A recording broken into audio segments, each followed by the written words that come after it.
Good afternoon, everybody. My name is Marius Roodt. I'm standing in for our usual host, Nicholas Lorimer, who is still stuck somewhere in the United States, I believe. Nobody's too sure where he is. So let's hope he gets back to the great Republic of South Africa at some point in the future. I'm joined today by usual guest, Terence Corrigan. How are you, Terence? I'm okay, Nicholas. I'm okay, Morris. I think Nicholas is probably is probably just beguiled by the thought of constant electricity. Exactly. And we are joined today by our first time guest, Genevieve Labuschagne, who is, as Australians like to say, Labuschagne. If you follow cricket, you know there's a Labuschagne that plays for the Australian cricket team.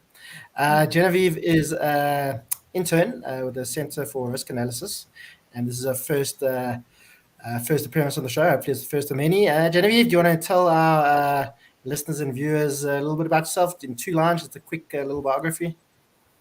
Sure, I am very excited to be making my debut on this platform and a platform in general like this. And I hope I will be on many more shows. So I am also a master's candidate currently at Stellenbosch University. I have an honors in political sciences with a focus on risk analysis. And I'm very excited for what the show holds.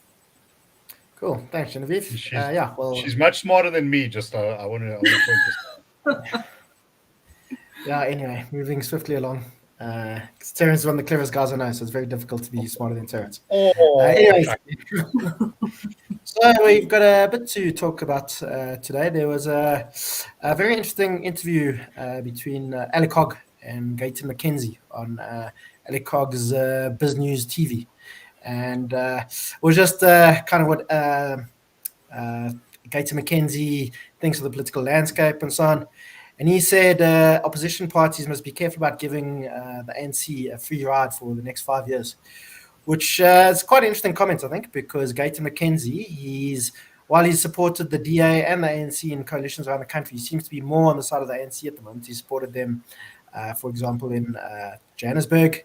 I'm open to correction, but I think he's also supported them down in Nelson Mandela Bay.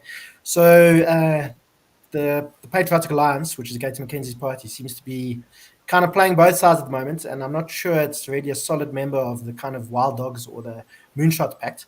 So, Terence, what do you think about Gayton McKenzie's comments? Do you think he seems to believe that the ANC could be as low as gets into the low 30% margin in next year's elections? Do you think that's feasible? And also, Gayton McKenzie, he's predicting that the PA is going to get 10% of the votes, which I think is a bit ambitious. But yeah. What do you think of his comments, and do you think he's got there's any merit to what he's saying there? Okay, I think his portrayal of his own party's chances and also of the ANC's prospects are, shall we say, optimistic. But then again, who would have said that between 1994 and 1999, the Democratic Party would go from 1.7 to what was it, about 9.7? These a shift like that is not entirely impossible, but I would be surprised. I would say that for that to happen, he would need to chew both into the DA and the ANC support. I at present question, what his chances are amongst traditional ANC supporters. But leaving that aside, also the polling doesn't seem to suggest that the ANC is there yet. Maybe knows something we don't, and there's still a lot of water to go under the bridge. What I found interesting about that interview was more the way that he spoke about the relationships between the different parties. I think some of this is fairly standard, well-established boilerplate. That many of the rivalries do seem to be personal rather than principled or political. And I think Action SA and the Democratic Alliance don't seem to diverge hugely on questions of politics or ideology, but there are some definite issues of bruised egos, of careers that weren't quite going where people wanted them to go, leadership fallouts. And he, of course, raised the question of certain personal connections between John Steenhuisen and Michael Beaumont, which I can imagine would really sour things. But I also found interesting the way he said that we are all fighting with each other, and I include the Patriotic Alliance in this. Having watched a lot of those business news discussions, including where he's appeared on stage. It's interesting the way that they would take very personal aim at one another, and particularly Helen Zille came in as sort of Wicked Witch of the Western Cape, and Gayton McKenzie, I think, said, well, he's not prepared to work with her. It is interesting, just maybe as a shimmer on the Richter scale, that he seems to be conceding that maybe this isn't great, and maybe that attitude from his own party and from himself is an element of the problem. I remember listening to Dr. Cranier some months ago. Obviously, as people would know, he used to be our CEO, but by that stage he had moved on. And he said, don't worry about the coalition. People are learning how to do it, and maybe this is indication that some sort of learning has taken place. I suppose all one can say really is we shall see. But an interesting interview nonetheless. I've said before, coalitions are actually a feature of our political system, not a bug. With our proportional representation system of voting, it's an anomaly that the ANC is dominated. I think we're coming to the end of ANC dominance. So, Genevieve, do you agree with what Terence said? And do you think the PA can make, can it be a big player in next year's election? Do you think 10% is in reach for the PA, or do you think that's a bit ambitious for Gayton McKenzie and his political party? I think the PA is turning around 10 years this year, and I suppose they've been making quite a ruckus towards lately. Gayton's name is a lot in the media, but our coalition politics have proved to be very shaky at best, and it can swing either way with parties and who they choose to be. We've seen with the Moonshot Pact, we've seen with forecasting that the ANC might link with the EFF, the DA saying they're open to working with even the ANC, all the different parties. So I will recognize that in the interview, something that stood out for me was when Gayton did say that coalition politics is about power sharing agreements. And he also mentioned that he's sending through a convoy to Israel to learn about their coalition politics. And I think it brings down to the power sharing. Our coalition politics have been falling apart because parties aren't willing to share. Everybody has a voice that they want in their own prerogatives. And a lot of our political parties are going up against each other. The opposition, there's rivalry amongst them instead of a united uniform front against the ANC and against shifting real vote percentages. I just want to, I'm not sure if you saw, there's a comment somebody in the comments here, somebody who called joking atheist. They said, who's Genevieve voting for? I will vote for them. So you obviously don't have to say on the show, but they're obviously going to follow your political insights, I suppose. There was another article that I thought was quite interesting. It was from The Conversation. It was by two academics, Colette Schultz-Herzenberg, who's at Stellenbosch, I think. You may know Genevieve, and Robert Mattis, who used to be at UCT. And is now at the University of Strathclyde in Scotland, I believe. And they said one of the issues with South African politics is there's just a decline in the number of people who are coming out to vote. And, just the proportion of voters is just declining. I think we still had 66% of registered voters voted in 2019, but as proportion of eligible voters was only about 45 or 50%, something like that. And one of the issues was that a lot of these people who are abstaining are ANC supporters or voters who just don't see none of the opposition parties are really appealing to them. Do you think that's a decent analysis, Terence? I think it's one of those. It was more of a bit of a dry analysis, but I quite liked it because it was one of those who didn't really say people aren't going to vote for the DA because they're racist or because Helen Zille, tweeted something silly. I thought it was quite a dry analysis that actually looked at the real issues. Yeah, I think that the obsession with Helen Zille and her Twitter feeds is something that probably affects a very small portion of our society. I do think that tends to be more the commentariat than the ordinary person. Something that I've said repeatedly, and I think Helen Ziller actually once made this point in a public meeting that I attended, and this was probably about 2008 or so. So this was before she became the bête noire of enlightened opinion. She said that she had worked deliberately in Khayelitsha, had her office there, and spent day after day helping Khayelitsha residents, mostly black women with very few options, to do things like access social grants, get protection orders against abusive partners, and whatever. And when the election came around, she then contacted these people and said, would you consider giving your vote to us? And she said, almost uniformly, the response was, Helen, we love you. Nobody has done as much for us as you have. The ANC council is useless. We never hear from the ANC except at election time. But we are ANC. And she put this into words that I think just captured it. That's part of your identity. And I think it's a generational shift that will remove that. And I think that is something that our politics has to wrestle with. It's not a uniquely South African thing. I remember reading a somewhat humorous account, but true biographical, about a British immigrant family who immigrated to South Africa in the 1970s. And they said, Dad voted Labour because Grandpa voted Labour, and Mom voted Labour because Dad voted Labour. So why were socialists going to live in South Africa? They said, well, basically because fundamentally we were all pretty damn conservative.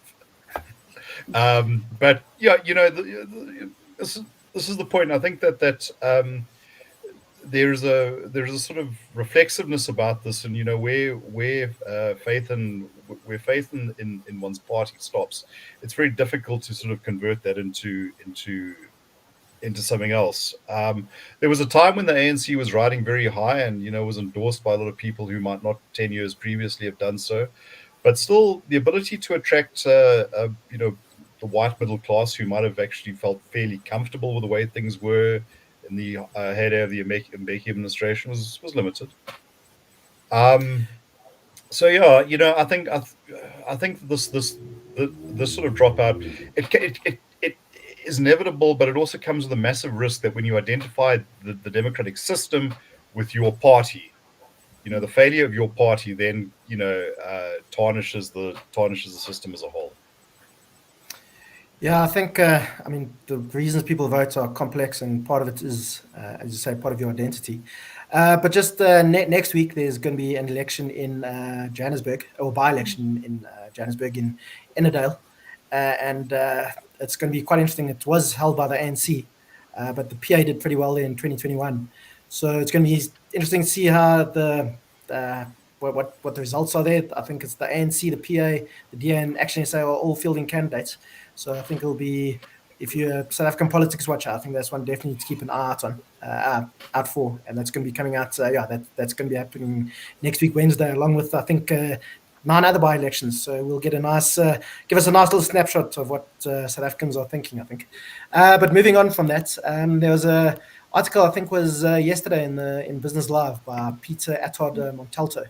Who he is, I think he's based in the UK, but he works with Intellidex, which is it's a market analysis company which has got offices here in Joburg and I think in London. And he said, I think it was a very interesting article, and he was, the headline was "Foreign Policy Joins the List of Investor Concerns."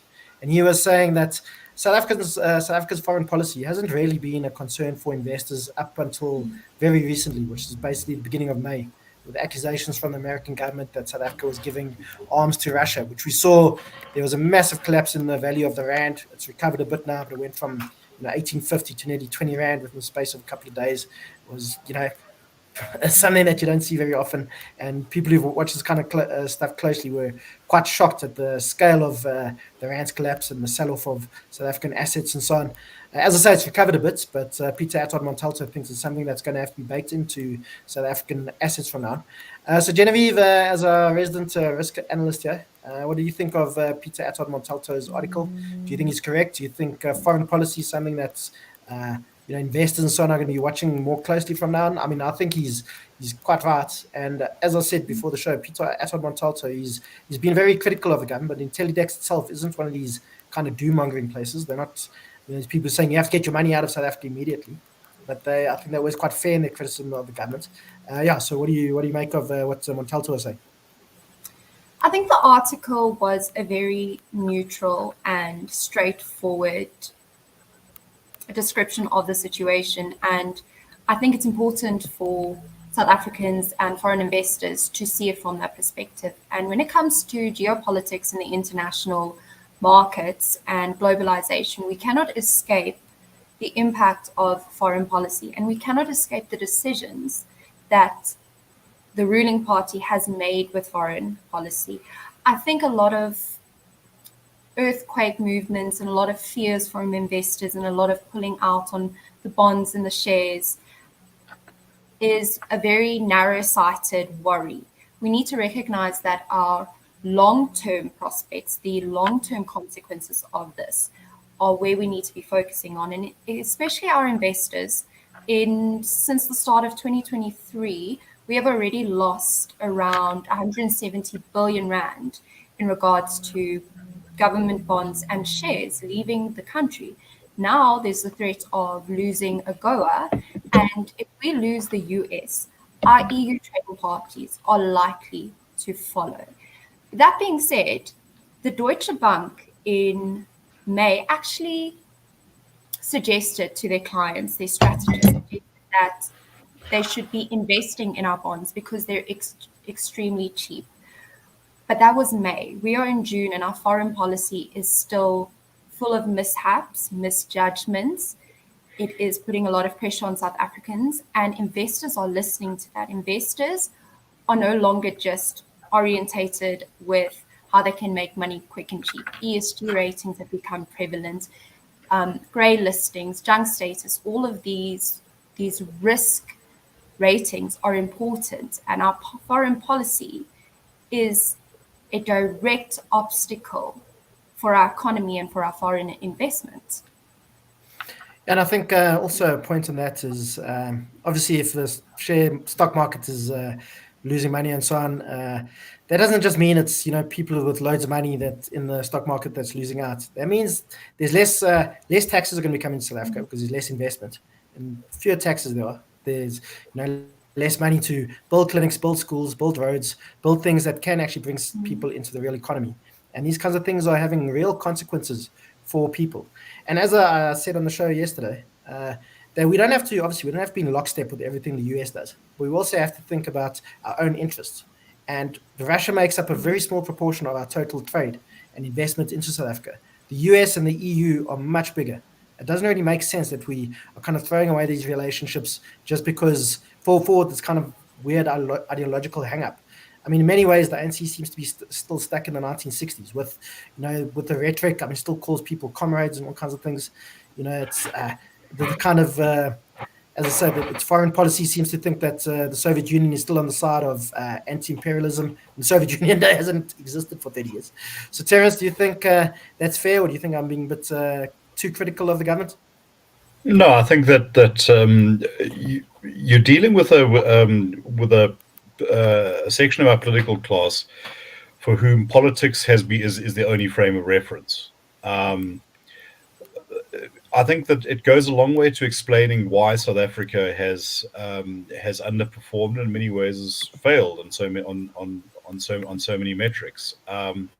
If you are Naledi Pandor said a couple of days ago, we won't sell out our foreign policy for trade, but the essence of a foreign policy is learning how you balance or bring these things into alignment.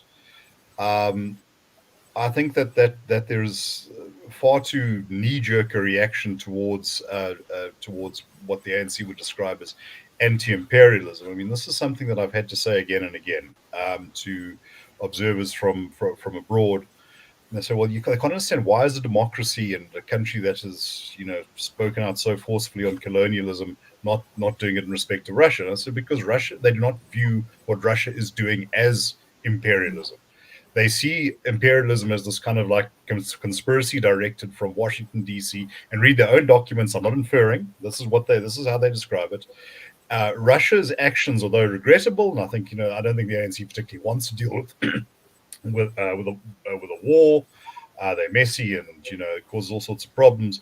But they will only ever intellectually they can only see that as a pushback against imperialism. A country like Ukraine or Poland, they are the equivalent of what was called in the 1980s impimpies, informers. They've betrayed the great socialist struggle. I think though that I think that the state of our foreign policy has been exposed for years and years and years. I don't think it's reasonable to expect South Africa to be entirely principled, but I just think it's become a mess because I think it's been so overly politicized, denuded of skills, and the invasion of Ukraine caught South Africa's foreign policy bureaucracy by surprise. That's why you had that crazy a statement, or actually a fairly reasonable statement, which they then walked back. Probably we must be the only country to have done that, to condemn it and then say, well, no, it's not so bad.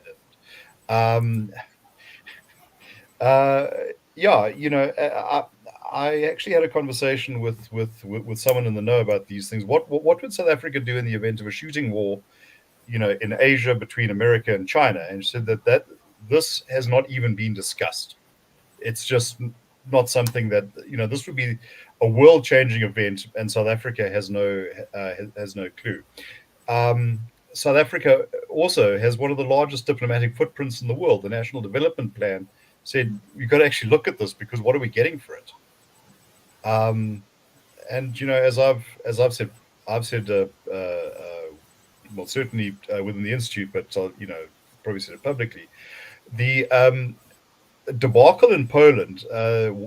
Our general was General Wally Rudy, President Ramaphosa's former campaigns director, was complaining about the Poles wanting to speak Polish. Now, maybe they were doing that to put South Africa in its place. But here's my question: where were all of those, Polish-speaking South African diplomats who could come and stick it right back at them? I doubt very much, we have any. South Africa, sees itself as aligned with China. How many South African diplomats can speak Mandarin or Cantonese? I'd be surprised. Maybe they don't want to ask Janusz Walusz to act as a translator. Might have been politically unpalatable. I'm not too sure. So I'll put you on the spot, Genevieve. Say you're running your own risk firm. Somebody comes to you and says they've got 10 million, let's say they've got $1 million. They want to invest in somewhere. Would you say, yes, invest it in South Africa? Or you say, no, definitely don't put it in South Africa? We'd say, oh, why not? Let's gamble. Put $2 million in South Africa. I want to say go for South Africa, but there are, unfortunately, at the moment, better investment opportunities. South Africa has got so many fantastic possibilities. We have successful mining industries, which have taken a knock. We have successful agricultural industries that have taken a knock. Our infrastructure is failing. And it's a sad picture because we are a great investment destination. But currently, with our foreign policy debacles, I could never say to a client, put your money here, simply because as a risk analyst, I solely believe that there is a lot of power in geopolitics, regional politics in the global political economy, and South Africa is falling behind. There are other African countries that are much better suited for investment. If we look at Kenya specifically, Nairobi is doing well. Ethiopia is one of the fastest growing economies, although there are issues there at the moment. But even Cape Town has... Just a small issue of a massive civil war in Ethiopia. That too, but Cape Town city itself has just signed a trade agreement with Nairobi. There are better destinations for investment at the moment that aren't South Africa. So I could not in good faith suggest to a client, put your money here, as sad as it is. Could I just respond to one of the comments in the one of the comments by one of our viewers, our friend Whiskey Jack? Why should we not have a big diplomatic presence? Against the stuff is the very reason people don't like classic liberals that just suck up to the West and view RSA black government as unworthy. Well, actually, what I've said is that the National Development Plan asked what the return that we are getting for this is. Now, by all means, we can have an embassy in every country and spend an enormous amount. The question is it effective? And no, it isn't. If for that sort of presence, South Africa was going to be caught flat-footed by the biggest emerging geopolitical crisis on the planet today, then we must either ask whether that sort of investment is worth it, whether you want to scale it back, or whether you want to try and upgrade it to do something useful. So it's the same reason that I mentioned language skills. I've also been told that there are no South African diplomats in our embassy in Berlin who can speak German. These are fairly basic things. The fact that South Africa is a developing country doesn't mean that we should expect to be cut any slack on the tools of exercising diplomacy. I think that's you need bang for your buck. I'm not sure we get that at the moment. And That's my point. In the last few minutes we have here, there was another article in Business Live which I thought was actually very good, and it was by somebody called Tristan Taylor. He's a journalist, and he said that President Ramaphosa's peacemaking efforts were a good idea, but he was focusing on the wrong conflict, and it was on the wrong continent. And he said that South Africa should be getting involved in the DRC, not militarily, obviously, although we do have troops there as part of a UN mission, but rather trying to, he warned that the country is very close to a third Congo war. And we know in the last 25 years, there have been two massive wars in the DRC, which were basically have been described as as Africa's world wars. And he said that this is where South Africa can actually make a difference. And South African, we have worked at creating peace in the DRC. Nelson Mandela and Thabo Mbeki both played very important roles there. And so, Terence, do you think Tristan Taylor is making a good point here? Do you think South Africa, if we do want to be involved in ending wars around the world, do you think we should be concentrating in places like the Congo, which is that actually affects South Africa? We know there's quite a big Congolese community in South Africa, and I'm sure a lot of them have come here because of the security issues in the Congo. And we also know Congo's it's a member of SADC and so on. Also got a lot of minerals that are needed around the world, a lot of rare earth minerals, which a lot of minerals you only find in the Congo. So do you think he makes a good point, or do you think South Africa should actually just forget about it and concentrate on fixing what's going wrong here? Look, I think that there are positives and negatives to that argument. First of all, I have said in writing that I don't believe that. I think this African initiative is a legitimate one. I don't rate its chances for various reasons, but in the sense that this is a major world conflict that affects Africa, that does affect Africa, and that affects South Africa, it is reasonable for African countries to express themselves on it and offer whatever support they can. I don't believe that conflict is actually ripe to be resolved, but maybe in the fullness of time there is something to be contributed. As far as Congo goes, look, I think that is an area where South Africa does potentially have influence, which is one thing I think it really lacks with both Russia and Ukraine. South Africa can't provide economic incentives or security guarantees or anything like that. In the case of the Congo, in a way, because of proximity, it has no choice but to step up there. I think a lot of the influence that it wielded in the 90s and early 2000s, as the miracle transition, moral authority, plus the size and sophistication of its economy, which is very unique then, less unique now, gave it a gravitas that it could pass into influence. That was why the Sun City agreements were possible. So yes, I would say that Congo, Sudan, whatever, those are areas where South Africa's diplomacy or diplomatic resources, which I think are very thin and anemic, but would better be deployed. But just to make this point again, I don't think that South Africa's concern or possible role in conflicts anywhere else should be discounted as illegitimate or irrelevant. I just don't think at the moment it really has anything tangible to offer. But by all means, maybe history will show that something does come down the road. We've got about we're almost at the end of the show, Genevieve. So in 30 seconds or so, do you agree with Terence? Do you think he's correct in his analysis? And do you think we should just be worrying about what's happening here in South Africa, or do you think we do have a role to play in other parts of the world? 30 seconds or less. So yeah, South Africa has chaired the AU twice, more than any other country. We portray this image of now being peace initiators, of being people that are trying to create peace. We need to put the African continent first because that's where we have the most relevance, although it is declining as we are becoming a weak link. So I believe that we cannot ignore our foreign policy just so we can sort out our domestic affairs. We need to work along the entire gradient, because if we focus on one, we're going to let the other balls slip even further. So I'm a big advocate for South Africa trying to sort all its ducks out and get them in a decent row. I think that's an important point. As the saying goes, we can walk and chew gum at the same time. We don't have to forget about one try to fix the other. So, but thanks to everybody who listened. Thanks, Terence and Genevieve, for your time. And I hope we see you again. And thanks for everybody who tuned in. And hopefully Nick Lorimer will be back soonish. Hopefully he's not lost in the wilds of the Florida Everglades or something. Who knows where he is at the moment. But thanks a lot, everybody, and cheers. Thank you.